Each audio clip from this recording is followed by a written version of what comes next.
Hello everyone. One day one பேராஜம்பிளில் இன்னைக்கு பார்க்க போகிற பேராஜம்பிள் பார்த்தீங்கன்னா கொஞ்சம் கஷ்டமாக தான் இருக்குது. ஓகேங்களா, இது வந்து ஃபஸ்ட்டு சென்டென்ஸ் கண்டுபிடிக்கணும். ப்ளஸ் வந்து ஃபுல்லாக வந்து சென்டென்ஸ் படித்தாதான் நம்மளால் வந்து இதை அப்ரோச்சே பண்ண முடியும். ஓகே, ஸோ எப்படின்னு பார்ப்போம் பாருங்கள். ஸோ இஃப் திஸ் அமௌண்ட், நான் எப்பவுமே என்ன சொல்லியிருக்கேன், ஃபர்ஸ்ட் சென்டென்ஸ் கண்டுபிடிக்கிறதுக்கு எதெல்லாம் டக்கு டக்குன்னு எலிமினேட் பண்ண முடியுமோ அதெல்லாம் எலிமினேட் பண்ணிட்டே வரணும் அப்படின்னு சொல்லியிருக்கேன்ல. ஸோ அந்த மாதிரி பண்ணலாம். இப்போ இஃப் திஸ் அமௌண்ட் அப்படின்னு ஸ்டார்ட் ஆகுது. ஸோ இஃப் திஸ் அமௌண்ட்னா ஏதோ ஒரு அமௌண்ட்டை பற்றி முன்னாடி பேசியிருப்பாங்க, அதனால தான் இங்கே வந்து திஸ் அமௌண்ட் அப்படின்னு வந்திருக்கு. அப்போ இது ஃபர்ஸ்ட் சென்டென்ஸ் வராது. ஓகே, ஸோ செகண்ட் பாருங்க, many states are opting out of the scheme and launching their own version. என்ன சொல்கிறாங்கன்னா, மெனி ஸ்டேட்ஸ் வந்து இந்த ஸ்கீம்லேருந்து வெளியில் வந்துடுறாங்க. அவங்க வந்து புதுசாக ஒரு ஸ்கீம் வந்து லான்ச் பண்ணுறாங்க, நியூ வெர்ஷன் வந்து லான்ச் பண்ணுறாங்கன்னு சொல்லியிருக்காங்க. ஆனால் எந்த ஸ்கீம்லேருந்து வெளியில் வராங்க, ஒரு ஸ்கீமை பற்றி அப்போ முன்னாடி எனக்கு பேசியிருப்பாங்க. அப்போ எனக்கு இதுவுமே வந்து ஃபஸ்ட்டு சென்டென்ஸ் வராது. ஓகே, ஸோ நெக்ஸ்ட் வர இங்கே 5 years after its inception the Pradhan Mantri Fasal Bima Yojana has run into rough weather. Okay, so இந்த சென்டென்ஸில் பிரதான் மந்திரி ஃபசல் பீமா யோஜனா அப்படின்னு ஒரு ஸ்கீமை பற்றி பேசியிருக்காங்க. அப்போது ஒரு ஸ்கீமை பற்றி பேசியிருக்காங்க, கரெக்டா? ஸோ அப்போ வந்து இதை வச்சு நம்ம கூட கியூ வந்து வராதுன்னு நம்ம ஃபிக்ஸ் பண்ணிடலாம்.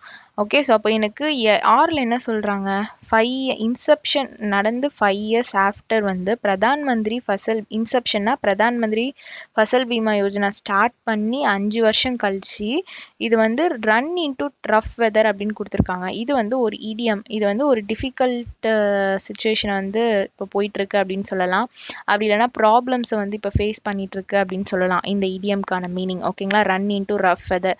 ஸோ அப்போ எனக்கு இது வந்து ஒரு ஜென்ரல் ஸ்டேட்மெண்ட் மாதிரி இருக்குது. ஸோ அதனால நான் ஆர் வந்து ஃபஸ்ட்டு சென்டென்ஸாக வர்றதுக்கு வாய்ப்பு இருக்குன்ட்டு ஆர் வந்து வச்சுக்கிறேன்.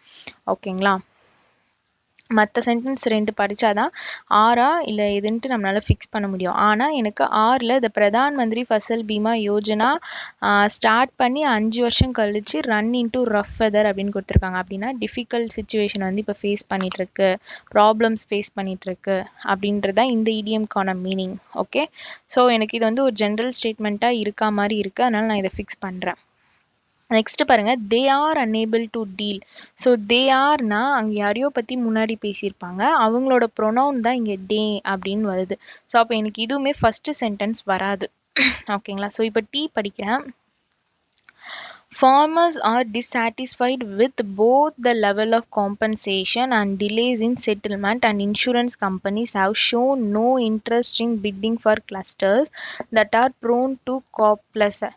இப்போ உங்களுக்கு கண்டிப்பாக வந்து இந்த சென்டென்ஸ் படிக்கும்போது ஒருவேளை டீ வந்து ஃபஸ்ட்டு சென்டென்ஸாக இருக்குமோ அப்படின்ற ஒரு டவுட் வரும். ஆனால் நீங்கள் நல்லா படித்து பார்த்தீங்கன்னா டீ வந்து ஃபஸ்ட்டு சென்டென்ஸாக வராதுன்றதை கெஸ் பண்ணலாம். ஆனால் இங்கே சென்டென்ஸ் அண்டர்ஸ்டாண்டிங் இருந்துச்சுன்னா எனக்கு டீ கண்டிப்பாக ஃபஸ்ட்டு சென்டென்ஸ் அப்படி இல்லை அப்படின்றத என்னால் ஃபிக்ஸ் பண்ண முடியும். ஏன்னா இங்கே ஃபார்மர்ஸ் வந்து both level of compensation settlement டிலேஸில் வந்து டிஸ்சாட்டிஸ்ஃபை ஆகுறாங்க அப்படின்னு சொல்லியிருக்காங்க. ஓகேங்களா, இன்சூரன்ஸ் கம்பெனி வந்து எந்த ஒரு இன்ட்ரெஸ்ட்டும் வந்து இந்த க்ராப் லாஸ்க்கு வந்து ஷோ பண்ண மாட்டாங்க அப்படின்றத பற்றி சொல்லியிருக்காங்க.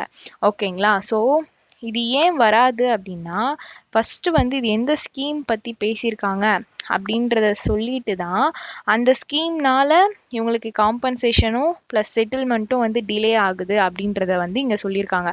ஸோ எனக்கு வந்து டீ வந்து ஃபஸ்ட்டு சென்டென்ஸ் வராதுன்றதை நான் ஃபிக்ஸ் பண்ணிட்டேன். ஏன்னா எனக்கு ஃபஸ்ட்டு ஸ்கீம் பற்றி பேசினாதான் அந்த ஸ்கீமில் வர காம்பன்சேஷனும் செட்டில்மெண்ட்டும் தான் எனக்கு வந்து டிலே ஆகிறது எனக்கு டிஸ்சாட்டிஸ்ஃபையாக இருக்குது அப்படின்றத ஃபார்மர் வந்து சொல்லியிருப்பாங்க, கரெக்டாக?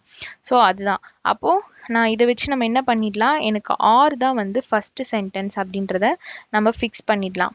ஓகேங்களா, ஸோ இப்போ செகண்ட் சென்டென்ஸ் என்னன்னு பார்க்க போகிறோம்.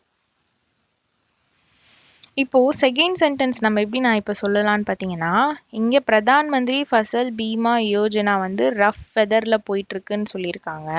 அதுக்கப்புறமா ஏன் வந்து அது ஒரு டிஃபிகல்ட் சுச்சுவேஷன் ஃபேஸ் பண்ணுது அப்படின்றது தான் எனக்கு இங்கே டீயில் படிக்கும் போதே என்ன சொல்லிட்டாங்க, farmers R dissatisfied with both level of compensation and delays in settlement and insurance companies வந்து எந்த இன்ட்ரெஸ்ட்டும் ஷோ பண்ண மாட்றாங்க அப்படின்ற இது வந்து சொல்லியிருக்காங்க. அப்போ எனக்கு ஆறுக்கு அப்புறம் என்னதான் வரணும் அப்படின்னா டி தான் வரணும். இது நல்லா பார்த்துக்கோங்க. ஃபர்ஸ்ட் சென்டென்ஸ் நம்ம இப்போ ஈஸியாக கண்டுபிடிச்சிடுவோம். அப்போ கூட ஒரு சிலருக்கு வந்து ஆரா டீயா அப்படின்ற ஒரு டவுட் வரும். கரெக்டா? ஸோ அப்படி வரும்போது டீயை வந்து ஃபுல்லாக படித்து பார்த்தீங்கன்னா உங்களுக்கு புரிஞ்சிடும். ஏன்னா அவங்க அதனால வந்து டிஸ்சாட்டிஸ்ஃபை ஆகுறாங்க. ஏன்னா அவங்களுக்கு அந்த காம்பன்சேஷனும் செட்டில்மெண்ட்ஸும் எல்லாமே டிலே ஆகுது. அதனால டிஸ்சாட்டிஸ்ஃபை ஆகுறாங்கன்னு சொல்லியிருக்காங்க. அப்போ அது எந்த ஸ்கீம்லேருந்து வர காம்பன்சேஷன் செட்டில்மெண்ட் வந்து டிலே ஆகுதுன்றது தான் முன்னாடி பேசியிருப்பாங்க. அதனால தான் நான் ஆர் டீயை வந்து பேர் பண்ணியிருக்கேன். ஓகே, ஸோ இது வரைக்கும் கிளியரா? இப்போ பாருங்க,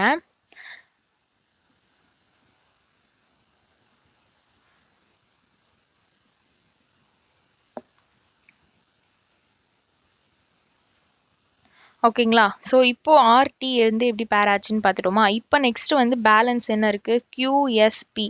இது மூணுமே பார்க்க போகிறோம். ஓகே, ஸோ இது பார்க்கலாம். இப்போ ஃபார்மர்ஸ் வந்து டிஸ்சாட்டிஸ்ஃபை ஆகுறாங்கன்னு சொல்லிட்டாங்க. அப்போ நான் பேலன்ஸ் இருக்க 3 சென்டென்ஸையும் படிச்சு பார்த்தாதான் என்னால் அதை பேரே பண்ண முடியும். ஓகேங்களா? இப்போ நான் படிச்சு பார்க்குறேன். If this amount is not used for the benefit of farmers, state run the risk of being accused of aiding insurance companies rather than farmers. Okay, so இங்கே என்ன சொல்கிறாங்க?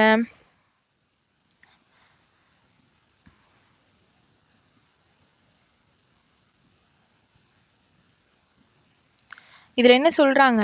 இந்த அமௌண்ட் வந்து not used for the benefit of farmers, ஃபார்மர்ஸோட பெனிஃபிட்டுக்கு இந்த amount use பண்ணலை அப்படின்னு சொல்கிறாங்க. ஸோ அதனால் வந்து ஸ்டேட் வந்து ஒரு ரிஸ்க்கான ஒரு இதில் தான் போயிட்டுருக்கு. ஸோ இது வந்து எப்படி சொல்கிறதுனா, இன்சூரன்ஸ் கம்பெனி வந்து இதுக்கு வந்து ஃபார்மர்ஸ்க்கு வந்து இதை ஹெல்ப் பண்ணணும். பட் அப்படி பண்ணாத பட்சத்தில் இது வந்து அவங்க மேலே வந்து ஒரு அக்யூஸ் வந்து போடுற மாதிரி இருக்கும் அப்படின்றது தான் வந்து இங்கே பீல எனக்கு பேசியிருக்காங்க. ஓகேங்களா? ஸோ எனக்கு வந்து டீக்கு அப்புறம் இதை பீல பற்றி இந்த பி வருமா அப்படின்றது டவுட்டாகவே இருக்குது. ஸோ நான் அதனால் இதை அப்படியே தனியாகவே வச்சுக்கிறேன். ஏன்னா இந்த அமௌண்ட் வந்து ஃபார்மர்ஸோட பெனிஃபிட்காக பயன்படுத்தணும். பட் சப்போஸ் இவங்க வந்து இதை நாட் யூஸ்டு, இவங்க பயன்படுத்தலை. ஓகேங்களா? அப்போ என்ன பண்ணணும்னா இந்த ஸ்டேட்ஸ் எல்லாமே விவசாயிகளுக்கு, ஐ மீன் இந்த இன்சூரன்ஸ் கம்பெனிஸ்லாம் இருக்காங்கல்ல, அவங்களுக்கு பதிலாக வந்து இந்த ஸ்டேட்ஸ் வந்து ஹெல்ப் பண்ணணும். ஸோ அப்படி பண்ணாத பட்சத்தில் அவங்க மேலே இதை அக்யூஸ் பண்ணுற இதுவாக போகும் அப்படின்னு சொல்லியிருக்காங்க. ஸோ அதுதான் வந்து எனக்கு பீல பற்றி பேசியிருக்காங்க. ஸோ அதனால் டவுட்டாகவே இருக்குது, நான் அப்படியே வச்சுக்கிறேன். ஸோ நெக்ஸ்ட் ஸ்டேட் படிக்கிறேன், நெக்ஸ்ட் சென்டென்ஸ் படிக்கிறேன். Many state are opting out of the scheme and launching their own version. Okay, so many states வந்து அதனால் என்ன பண்ணிடுறாங்கன்னா ஆப்டிங் அவுட் ஆஃப் த ஸ்கீம்னா அந்த ஸ்கீம்லேருந்து வெளியில் வந்துடுறாங்க. அவங்களே வந்து ஒரு ஓன் வெர்ஷன் வந்து லான்ச் பண்ணுறாங்க. ஸோ இப்போ எனக்கு வந்து டீக்கு அப்புறம் கியூ வரா மாதிரி இருக்குது. ஏன் சொல்கிறேன்னா, எனக்கு ஆரில் வந்து பிரதான் மந்திரி ஃபசல் பீமா யோஜனா வந்து ஒரு ஸ்டார்ட் பண்ணி 5 வருஷம் கழிச்சு ஒரு டிஃபிகல்ட் சுச்சுவேஷன் வந்து இப்போ ஃபேஸ் பண்ணிகிட்ருக்கு அப்படின்னு சொல்கிறாங்க. ப்ராப்ளம்ஸ் ஃபேஸ் பண்ணிகிட்ருக்குன்னு சொல்கிறாங்க. அதில் நெக்ஸ்ட்டு நம்ம என்ன போட்டோம்? டீ. ஏன்னா இதனால வந்து ஃபார்மர்ஸ் வந்து டிஸ்சாட்டிஸ்ஃபை ஆகுறாங்க. ஏன்னா அவங்களுக்கு வந்து காம்பன்சேஷன் செட்டில்மெண்ட் எல்லாமே டிலே ஆகுது. அண்ட் இன்சூரன்ஸ் கம்பெனிஸுமே வந்து அவங்களோட க்ராப் லாஸ்க்கு வந்து எந்த ஒரு இன்ட்ரெஸ்ட்டும் ஷோ பண்ண மாட்டாங்க அப்படின்னு சொல்லியிருக்காங்க. அப்போ இதுக்கு ஆப்வியஸாக என்ன பண்ணுவாங்க நெக்ஸ்ட்டு? எனக்கு இப்போ ஒரு விஷயத்துலேருந்து அது கிடைக்கலன்னா நான் அதுலேருந்து வெளியில் தானே வருவேன். அந்த மாதிரி தான் மெனி ஸ்டேட்ஸ் வந்து என்ன பண்ணிட்டாங்க, அந்த ஸ்கீம்லேருந்து வெளியில் வந்துடுறாங்க அப்படின்னு சொல்லியிருக்காங்க. அப்போது எனக்கு டிஆர்டிக்யூ மூணுமே வந்து பேர் ஆகுது. ஓகேங்களா? இது எப்படி பேர் ஆகும் அப்படின்னா, சென்டென்ஸ் புரிஞ்சிச்சுன்னா ஈஸியாக இந்த மூணுத்தையுமே நம்ம பேர் பண்ணிடலாம். ஓகேங்களா? சென்டென்ஸ் புரிகிறதுல தான் இருக்குது. பிரதான் மந்திரி ஃபசல் பீமா யோஜனா ஸ்டார்ட் பண்ணி 5 வருஷத்தில் ப்ராப்ளம் ஃபேஸ் பண்ணுறாங்க. என்ன ப்ராப்ளம் ஃபேஸ் பண்ணுறாங்க அப்படின்னு பார்த்தீங்கன்னா, இந்த level of compensation and settlement வந்து டிலே ஆகிறது. இன்சூரன்ஸ் கம்பெனிஸ் வந்து எந்த இன்ட்ரெஸ்ட்டும் ஷோ பண்ண மாட்டாங்க க்ராப் லாஸ்க்கு அப்படின்றத ஃபேஸ் பண்ணுறாங்க. அதனால என்ன பண்ணிடுறாங்க, நிறைய ஸ்டேட் வந்து இந்த ஸ்கீம்லேருந்து வெளியில் வந்துடுறாங்க. அவங்களோட நியூ ஓன் வெர்ஷன் வந்து லான்ச் பண்ணுறாங்க. ஸோ இது மூணுமே வந்து நான் சென்டென்ஸ் புரிஞ்சுக்கிட்டு மூணுத்தையுமே வந்து பேர் பண்ணுறேன், ஆர்டிக்யூ. ஓகே, நெக்ஸ்ட் இன்னும் ஒரு சென்டென்ஸ் நம்ம படிக்க வேண்டியது இருக்குது. They are unable to. Okay, so இதுதான் நம்ம ஃபஸ்ட்டு பார்த்துருக்கணும். இங்கே தே அப்படின்னு இருக்கா, அப்போ தேன்றது ஒரு ப்ரொனவுன். கரெக்டா?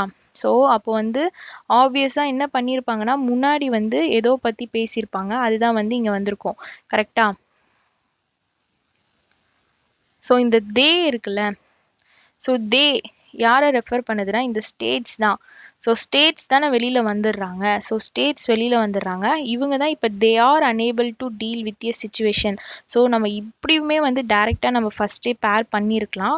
நம்ம ஆனால் எஸ்ன்ற சென்டென்ஸை நம்ம பார்க்காம விட்டுட்டோம். பட் ஆனால் நீங்கள் இப்போ நல்லா நோட் பண்ணிக்கோங்க, இந்த தே அப்படி இந்த மாதிரி ப்ரொனவுன் வேர்ட்ஸ்லாம் வந்துச்சுன்னா ஃபஸ்ட்டு அதை வந்து லிங்க் பண்ணிவிடுங்க, எதோட கனெக்ட் ஆகுது அப்படின்றத லிங்க் பண்ணிவிடுங்க. ஆனால் இப்போ உங்களுக்கு இன்னொரு டவுட்டும் வரும் இங்கே தே வச்சு. ஏன்னா தேன்ற ப்ரொனவுனு ஃபார்மர்ஸையும் இங்கே ரெஃபர் பண்ணுது, நெக்ஸ்ட் வந்து ஸ்டேட்ஸையும் ரெஃபர் பண்ணும். கரெக்டா? ஸோ ஃபார்மர்ஸ் ஸ்டேட்ஸ் ரெண்டுத்தையுமே ரெஃபர் பண்ணுதா? அப்போ நம்மளுக்கு அந்த இடத்துல கன்ஃபியூஸ் ஆகும். அப்போ என்ன பண்ணணும்னா 3 சென்டென்ஸுமே படித்து பாருங்கள். படித்து பார்த்துட்டு எந்த சென்டென்ஸ் வந்து ஃபஸ்ட்டு வரும், அப்போ ஃபார்மர்ஸ் வந்து டிஸாட்டிஸ்ஃபை ஆகுறாங்க, அதனால தான் வந்து அதுலேருந்து வெளியில் வராங்க. அப்போது எனக்கு டீக்கு அப்புறம் கியூ, கியூக்கு அப்புறம் எஸ் இப்படி போடுங்க. ஓகேங்களா? ஸோ இந்த மாதிரி சப்போஸ் ஒரு சில டைம் வந்துச்சுன்னா அப்போ படித்து பார்த்தீங்கன்னா உங்களுக்கு மீனிங் புரிஞ்சு நீங்கள் போடுற மாதிரி இருக்கும். ஒரு சில டைம் ஈஸியாகவே வந்து இப்போ இங்கே ஃபார்மர்ஸ் இல்லைன்னா நம்ம அழகாக என்ன பண்ணிடுவோம், ஸ்டேட்ஸ்க்கு அப்புறம் டே அப்படின்றத பேர் பண்ணிடுவோம், கியூக்கு அப்புறம் எஸ் அப்படின்றத. பட் ஆனால் இங்கே ஃபார்மர்ஸ் அப்படின்றதுனால கன்ஃபியூஸ் ஆகும். அப்போ 3த்தையுமே படித்து பார்த்துட்டு மார்க் பண்ணுங்கள். ஓகேங்களா? இப்போ இங்கே என்ன சொல்கிறாங்க, ஸோ நம்ம வந்து ஃபஸ்ட்டு ஆக்சுவலி இதை தான் நம்ம பார்த்துருக்கணும், பட் இதை நம்ம பார்க்காம விட்டுட்டோம். ஓகே, ஸோ ஸ்டேட்ஸு தே, ஸோ இது ரெண்டுத்தையும் பேர் பண்ணலாம் ஈஸியாக. ஆனால் நம்மளுக்கு சொல்கிற மாதிரி இந்த கன்ஃபியூஷன் வந்திருக்குமா, அப்போ இது 3த்தையும் படிச்சிருந்தா நம்மளுக்கு வந்து டிக்யூஎஸ் அப்படின்றது பேர் ஆயிருக்கும்னு தெரிஞ்சிருக்கும். ஓகே, ஸோ அப்போ டிக்யூஎஸ் பேரா இருந்துச்சுன்னா நம்ம ஃபஸ்ட்டு சென்டென்ஸை ஆல்ரெடி கண்டுபிடிச்சிட்டோம். ஸோ ஆர் டிக்யூஎஸ் சிம்பிளாக இன்னும் முடிச்சிருக்கலாம், ஈஸியாக முடிச்சிருக்கலாம். ஓகே, ஸோ நல்லா பார்த்துக்கோங்க, ஒரு நார்மலாக இந்த ப்ரொனவுன் அந்த வார்த்தையை கவனிக்காமல் விட்டதுனால நான் எல்லா சென்டென்ஸையும் உட்காந்துட்டு படித்து பார்த்து நான் பண்ணிட்டு வரோம்ல. பட் ஆனால் இப்போ ஈஸியாக உங்களுக்கு இந்த ப்ரொனவுன் அப்படின்ற ஒரு வார்த்தையை நம்ம இங்கே பார்த்துருந்தோம்னா ஃபஸ்ட்டு அதை வந்து லிங்க் பண்ணியிருந்தோம் அப்படின்னா இந்த பேராஜம்பிள் வந்து சீக்கிரமாகவே போட்டு முடிச்சிட்டு இருக்கலாம். ஓகேங்களா? ஸோ இதுலேருந்து நீங்கள் லேர்ன் பண்ணிக்கிறது இந்த ஒரு பாயிண்ட் தான் இன்றைக்கி. ஓகேங்களா? ஏன்னா இந்த டே அப்படின்ற ப்ரொனவுன் வச்சு தான் கியூவையும் டியையும் நம்ம வந்து கனெக்ட் பண்ணுறோம் சென்டென்ஸ் படித்து பார்த்து. அப்படி கனெக்ட் பண்ணியிருந்தா ஃபஸ்ட்டு நம்மளுக்கு டிக்யூஎஸ் அப்படின்றது தான் பேரா கிடச்சிருக்கும். ஸோ எனக்கு ஃபஸ்ட்டு சென்டென்ஸ் நம்ம ஆறுன்றதை ஆல்ரெடி ஃபிக்ஸ் பண்ணிட்டோம். அப்போ பேலன்ஸ் இருக்கிறது பி தான் வந்து லாஸ்ட்டு சென்டென்ஸாக இருக்கும். அப்படி இல்லாத பட்சத்தில் பி வந்து 6க்கு அப்புறம் வரணும். ஆனால் 6க்கு அப்புறம் வராது.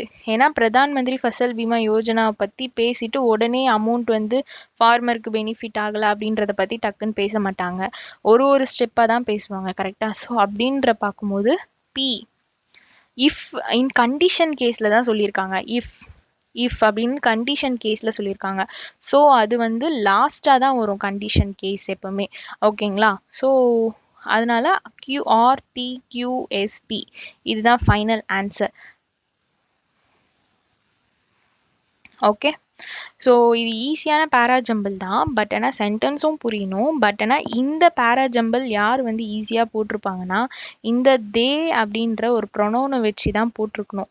ஓகேங்களா? ஸோ நான் தேன்ற ப்ரொனவுன் பார்க்காம மற்ற சென்டென்ஸ்லாம் படிக்கவே டைம் எக்ஸ்ட்ரா ஆகுச்சு. பட் ஆனால் அந்த தேன்ற ப்ரொனவுன் வந்து நான் ஃபஸ்ட்டு பார்த்ததுனால நான் ஈஸியாக வந்து கியூவும் டியும் வந்து QTS இது 3த்துல எந்த ஆர்டர் வரும் அப்படின்றத நான் படித்து பார்த்து ஃபிக்ஸ் பண்ணிடுவேன். ஆறுன்றது நம்மளுக்கு ஃபஸ்ட்டு சென்டென்ஸ் கண்டுபிடிச்சிட்டோம். ஏன்னா ஒரு ஸ்கீமோட அப்ரிவேஷன் ஃபுல்லாக கொடுத்துருக்காங்க, ஏதோ ஒரு அப்ரிவேஷன் ஃபுல்லாக கொடுத்துருக்காங்க, அதில் ஜென்ரலாக அதை பற்றி பேசியிருக்காங்க. இப்போ இந்த பேசேஜ் ஃபுல்லாகவே நம்ம வந்து இந்த ஸ்கீமை பற்றி தான் பேசியிருக்கோம். அப்போ எனக்கு ஆர் தான் வந்து கண்டிப்பாக வந்து ஃபஸ்ட்டு ஸ்டேட்மெண்ட்டாக வரும் அப்படின்றத நான் ஃபிக்ஸ் பண்ணிட்டேன். ஸோ ஆர் தனியாக ஃபிக்ஸ் பண்ணியாச்சு, TQS ஃபிக்ஸ் பண்ணியாச்சு. Pன்றது இஃப் கண்டிஷனில் பேசியிருக்காங்க. சப்போஸ் இந்த அமௌண்ட் வந்து ஃபார்மருடைய பெனிஃபிட்க்கு யூஸ் பண்ணலைனா அப்படின்ற கண்டிஷன் கேஸில் தானே பேசியிருக்காங்க. ஸோ கண்டிஷன் நம்ம எப்போ வந்து சப்போஸ் யூஸ் பண்ணலைனா அப்படின்றதெல்லாம் பேசுவோம்னா நம்ம இப்போ ஃபஸ்ட்டு என்ன பண்ணுவோம், ஃபுல்லாக ஹார்ட் ஒர்க் போட்டு படிங்க அப்படின்னு சொல்லுவோம். அதுக்கப்புறமா கண்டிப்பாக பாஸ் பண்ணிடுவீங்க. அப்புறமா தான் பாஸ் பண்ணலைன்னா என்ன பண்ணுறது அப்படின்ற ஒரு கண்டிஷன் கேஸ்க்கே போவோம். அந்த மாதிரி தான் கண்டிஷன் கேசஸ் லாஸ்ட்டில் வரும். ஸோ RTQSP இதுதான் ஃபைனல் ஆன்சர். Okay, thank you.